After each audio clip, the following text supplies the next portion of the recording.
Transformational, transactional, and charismatic.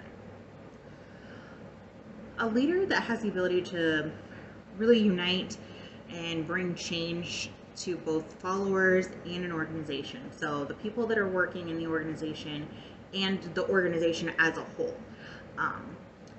Those are really transformational leaders. They can make changes in the organizational vision, the strategy,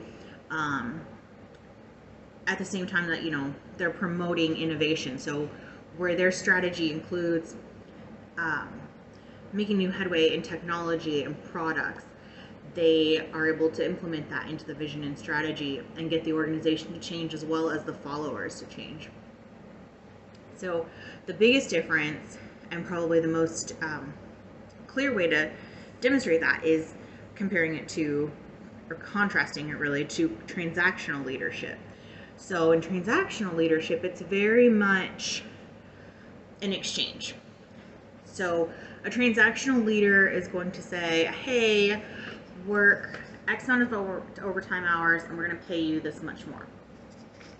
Or, in a community organization, it might be things like everyone who participates in laying this brick concrete or brick sidewalk down, everyone is going to get a chance to put their initials in that brick. So there's an exchange. The person who's doing the action and following the leader, they're doing something, but they're getting a tangible something back. So whether that's a check, whether it's your initials in a brick of sidewalk, whatever it is, you're getting something back for it. And so with a transactional leader, they're really going to focus on just smooth, efficient process. They're not really going to look to break new ground, make changes, innovate new products, new technology, that kind of stuff. They are very much looking to follow the rules and maintain stability. And it's not to say that that's bad. Transactional leadership can be really effective. It's not as effective as transformational leadership, though, because transformational is going that extra step and looking to adapt and change. And we know in life, both personally and professionally, the world is dynamic. It's not staying the same. It's not going to be static. We have to adapt. We have to change. So it's important that we have transformational leadership for businesses and organizations that want to sustain and grow.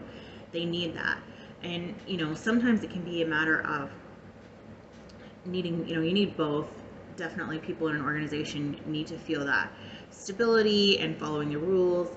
But if you really want them to, if your organization is looking to grow and change, you also need that transformational leader. So that's where, kind of different levels, maybe your CEO, or you have department heads.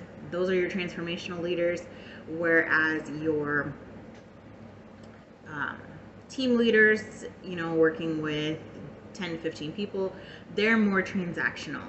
And so, they're kind of focusing on that stability and efficiency, but their people are also being inspired and moving forward with change by the transformational leadership. So it can be valuable to have both. It can also be really difficult to have both because of the differences and the differences in personalities for someone that is a transformational leader as compared to a transactional leader, that can be really difficult for them to work together with that. Aft says charisma has been called a fire that ignites followers' energy and commitment, producing results above and beyond the call of duty. So what that means is that a charismatic leader is really going to impact their followers by inspiring them. They're going to be emotionally connected to the goals. They're going to make the personal sacrifice. So a great example of this is my former supervisor. Very charismatic, just really, really positive experience with him. And when our department had a ton of extra work, we came to working from home, there were a lot of people that really struggled with that. but they still, they didn't give up. They kept trying, and the people that were thriving, so me and a few others, we were very willing to make the personal sacrifice and consistently work overtime to make up the gap. And that continued as long as he was our leader. When our leadership changed and we had a new supervisor who was not very charismatic, some of the benefit from the leadership we had under Josh carried over to her.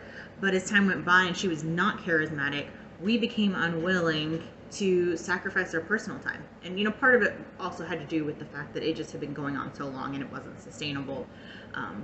But we were all much more willing. It was a lot easier to make that personal sacrifice for Josh as compared to his the following supervisor that we had.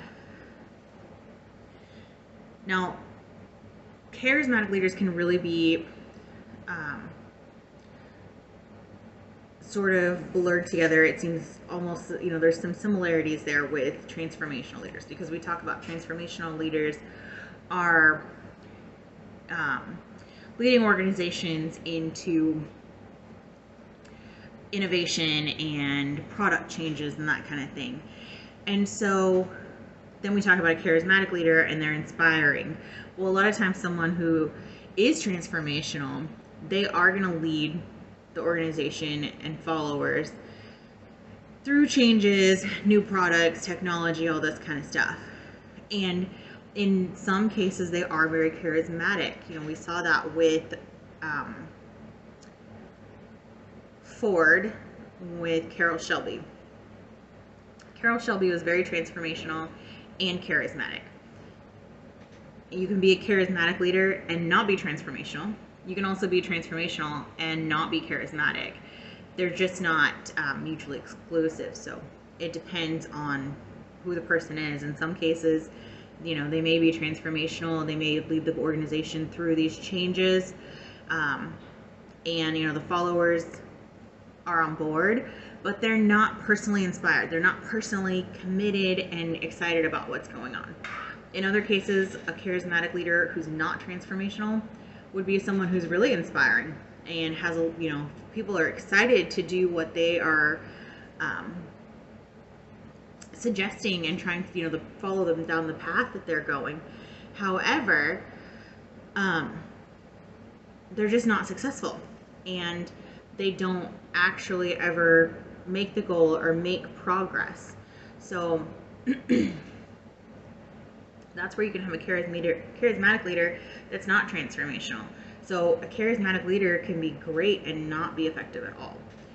A transformational leader can be very effective and not be charismatic. Or they can be a very effective transformational leader and also very charismatic. And so that's kind of the best of both worlds, and what we all would really love to have in our leadership. But it just doesn't always come together that way. So transformational and charismatic often go together, but not always. And transactional is much more focused on stability and some kind of exchange. It doesn't have to be an even exchange either with transactional. It can definitely be imbalanced, but there is some kind of exchange.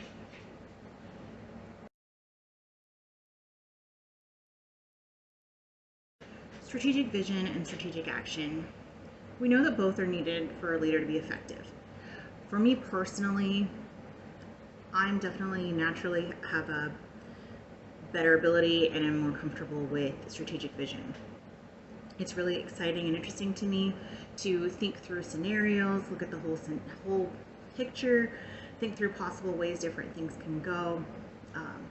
I also really tend to consider what the end goal is and what I want to have the takeaway be. I like the planning portion of it, checklists and considering what's realistic, what's not realistic, all those kinds of things are just naturally more kind of my thing. And so that's why strategic vision is so much more natural for me and easier to do. Now, strategic action I do get through, but it's a lot more of a conscious effort. It's not as natural or inherent to me. So things like DIY projects, setting up this room and office space. This weekend we spent putting this together. My husband built it and painting and all this kind of things. Those kind of things are really difficult for me. I am pretty good at starting because I'm excited about the activity or the project, whatever it is that we're doing. I was excited about the vision with this room as far as what it's going to be ultimately, which is his schoolroom, and also what it meant for me in the short term as far as a temporary office space. Where I struggle, and it's not too bad with like a weekend project, but it's just kind of sticking with it. So any kind of DIY project that takes more than a couple days, I really struggle to stay interested. Once I lose interest, it's really hard for me to just motivate myself to keep going. So I manage that with projects like this one.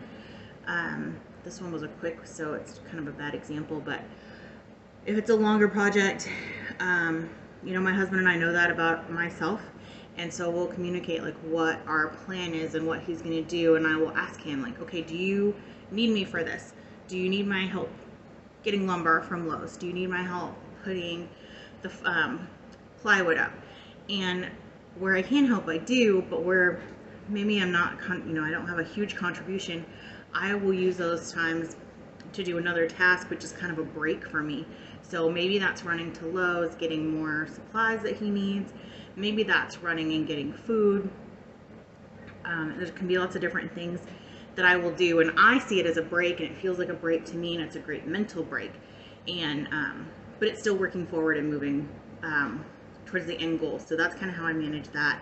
Sometimes it's even as much as a true break where maybe I go take a nap in the afternoon, and that enables me to help him with his rest and recovery later. So with longer projects, or depending on what's going on, I might go take a nap in the afternoon, and then when he gets done working at 6:30, 7 o'clock, I have the mental and physical capacity to have a good home cooked meal ready, to do things like rub his feet, rub his back, work on whatever maybe is hurting him. Whereas if I stay with him the whole time, one, it's more difficult for me.